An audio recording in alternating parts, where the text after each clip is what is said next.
It's time.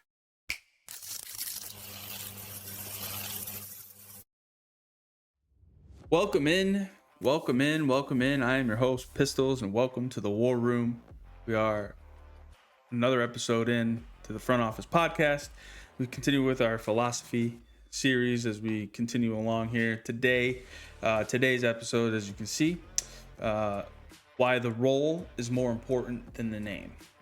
We know the names have talent and they have all the talent in the world, but it doesn't matter if their role doesn't expand or is non-existent.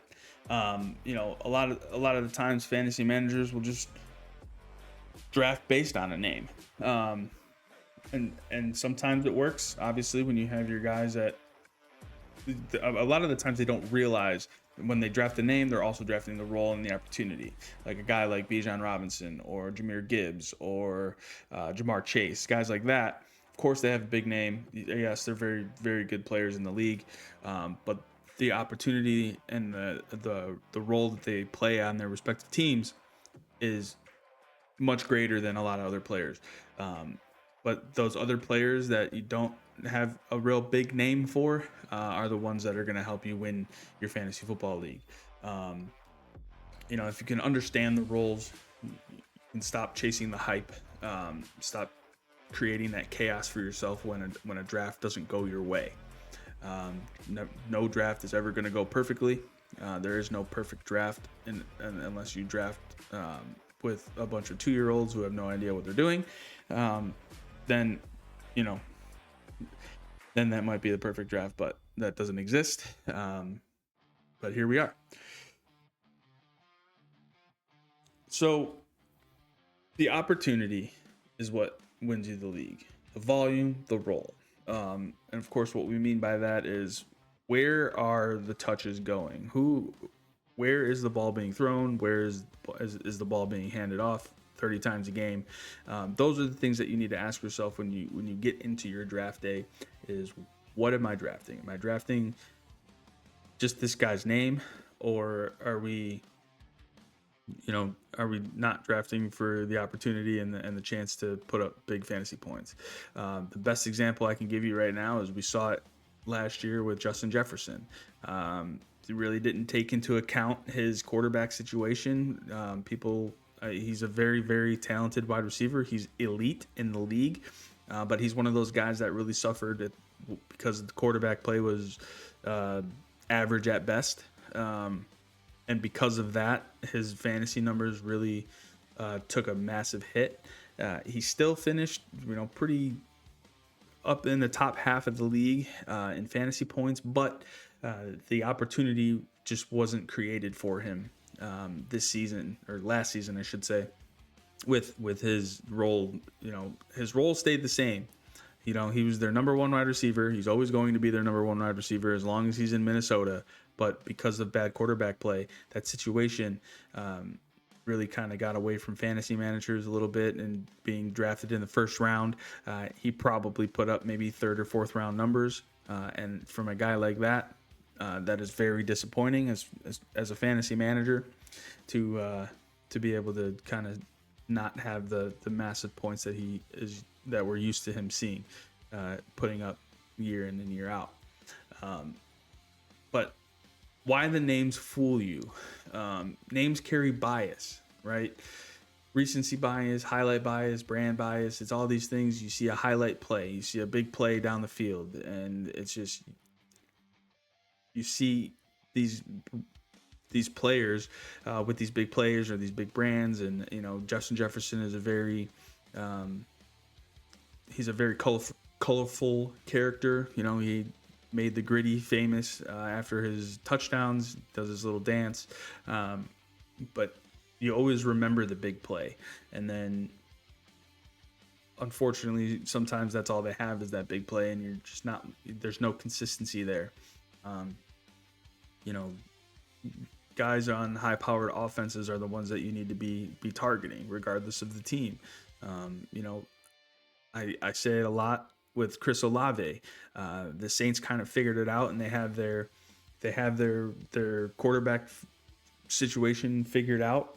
And Chris Olave saw a nice little uptick in his usage and his opportunity, and his role expanded for the Saints to the second half of the season. He put up some pretty decent fantasy numbers, and I was very happy to have him on a couple of my rosters. But you know, drafting based on name alone and stats alone, that could get you into a little bit of trouble. So you know, when you're going into your draft day, kind of take a step back and look at where's the opportunity, where are the touches going to go. You know, prime example again, another team that has a pretty high-powered offense, but they lack in the wide receiver department is the Baltimore Ravens. We saw them get rid of John Harbaugh in this past offseason. He found a new team in the New York Giants.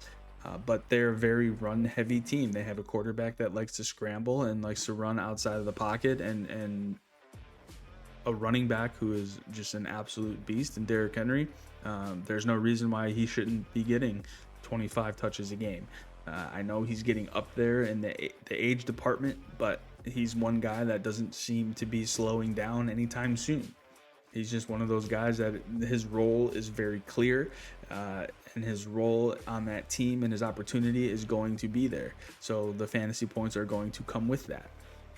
Now, last year we saw the Ravens kind of lose their identity a little bit in this during the midway point there, and kind of towards the end of the season where they were fighting for a playoff spot, and then we kind of saw them get back to what we know, and Derrick Henry scored 4 rushing touchdowns in like the second or third last game of the season.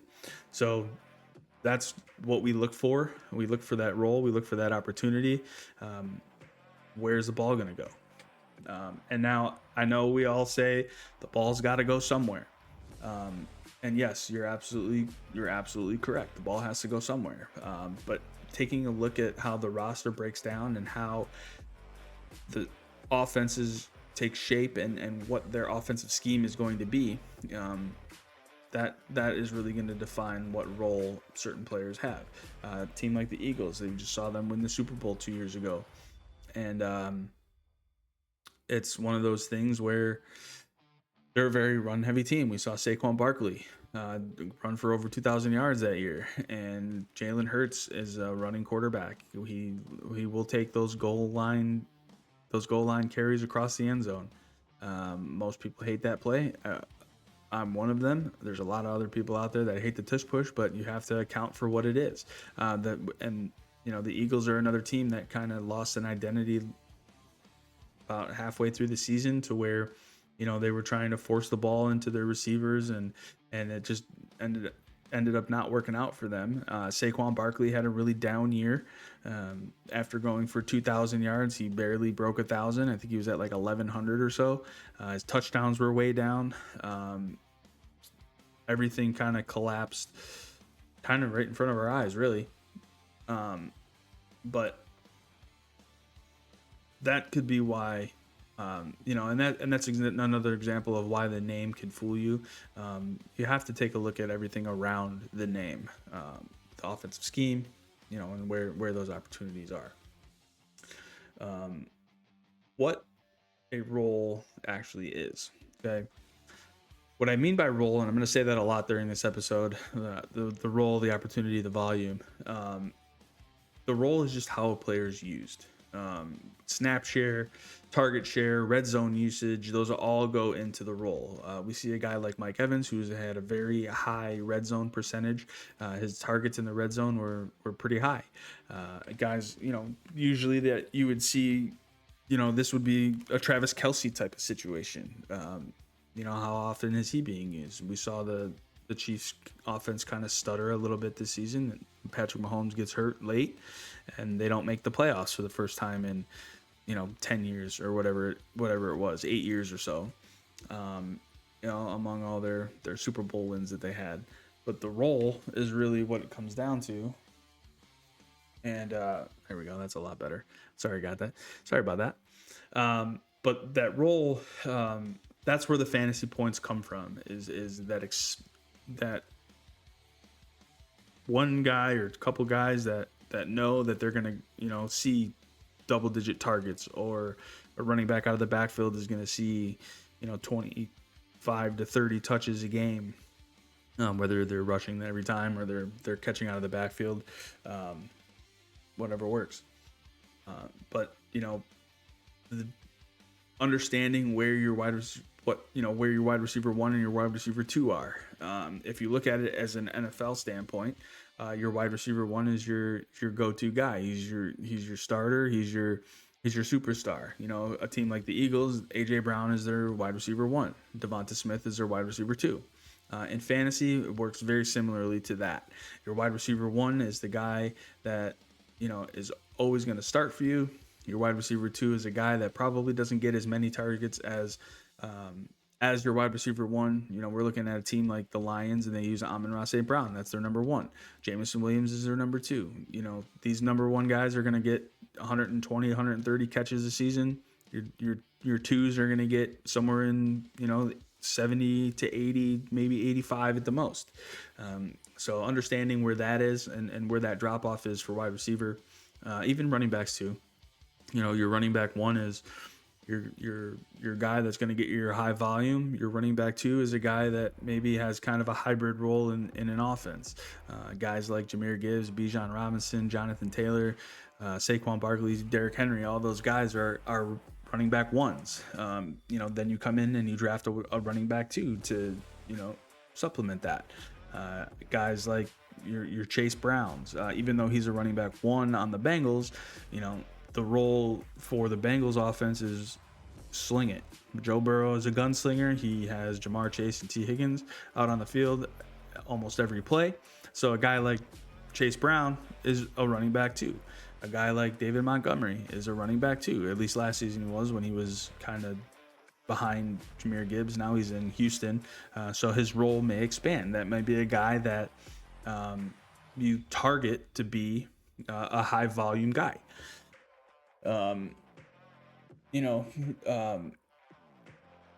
Going into the next segment, volume is what creates the floor.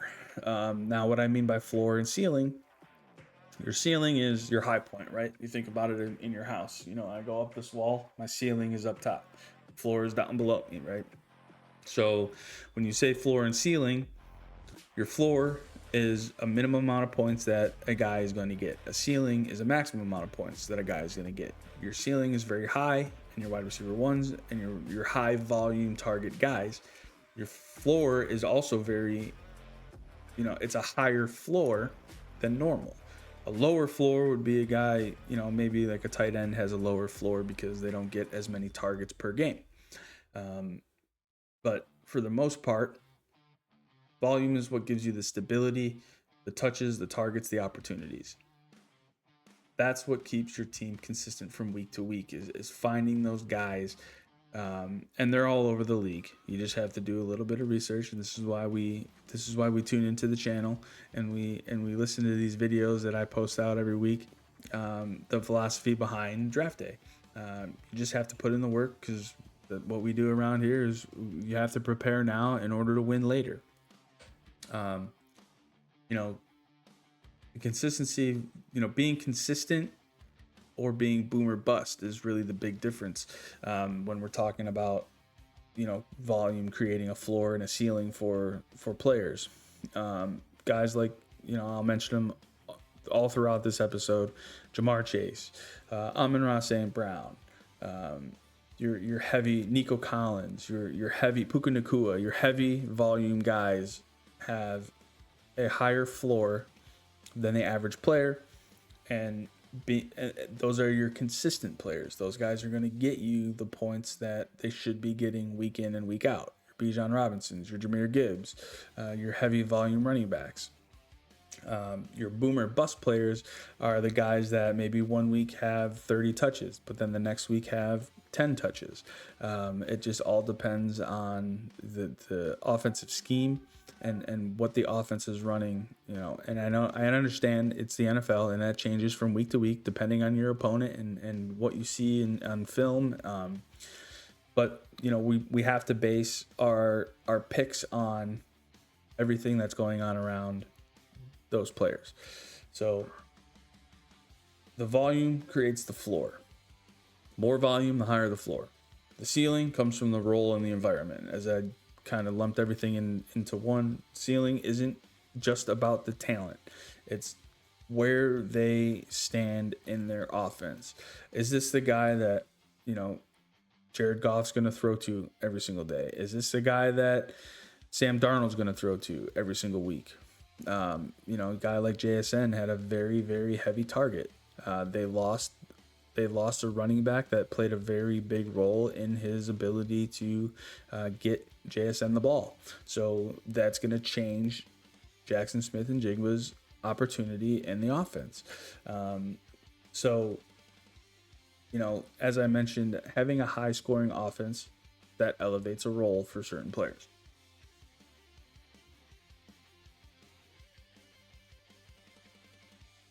Every team runs a different offense, and I understand that. And like I said, I know we're in the beginning of April. We got the drafts coming up next week, but we have to think about these things going into next season when it comes to draft day. You want to make sure that you're prepared with your tier list, as I mentioned last episode. But having everybody plays a different role on every team, right? So you just have to use your brain a little bit and not rely on lists and rankings to get you through the draft and make sure that we're out here drafting all the opportunity we can. Draft the major roles in an offense. A guy like Isaiah Pacheco, who thought, on a high-powered offense was going to have an expanded role, but we saw that the Chiefs kind of developed a pass-heavy offense. And now he goes over to the Lions and kind of takes David Montgomery's role. But what does that mean for Jahmyr Gibbs? It just means that Jahmyr Gibbs is going to have a break every once in a while. He is now in an expanded role. That's what we want to draft. We want to draft guys like that have a clear-cut role and opportunity on a team. Whether he's going to start in your roster or not, that is completely up to you and how you want your roster structured. I love depth. I love being able to trade. Waivers are everything. But applying it into the draft is, when you're on the clock, stop and think, what role am I drafting? Am I going to draft this guy and he's just going to kind of run a few routes and never get the ball? Or is it, do I like this player? Am I going to draft him because I like him? Am I going to draft him because of his name? All these things go through, my head when I go through draft day. And that being said, it's just one of those things where you have to be able to, as I said last week, you have to be flexible. Have your tier list. The draft is going to be much simpler if you do. And creating that tier list based on the opportunity and the role is going to make it that much simpler. So stop drafting the names, start drafting the roles. The role creates the consistency that you look for in fantasy football. Believe me, I've been a part of many fantasy leagues where I had guys that, 1 week he's going to get me 25 points, and then the next week he gets me 10 points, and the next week he gets me 15 points, and then the next week he gets me 35 points, and then it's this big giant roller coaster of points every week, and that just doesn't help you win. You want those guys that create the consistency, have a high ceiling, have a high floor, the opportunity, the role. It's not always about the name. Consistency wins leagues. Prepare now, win later.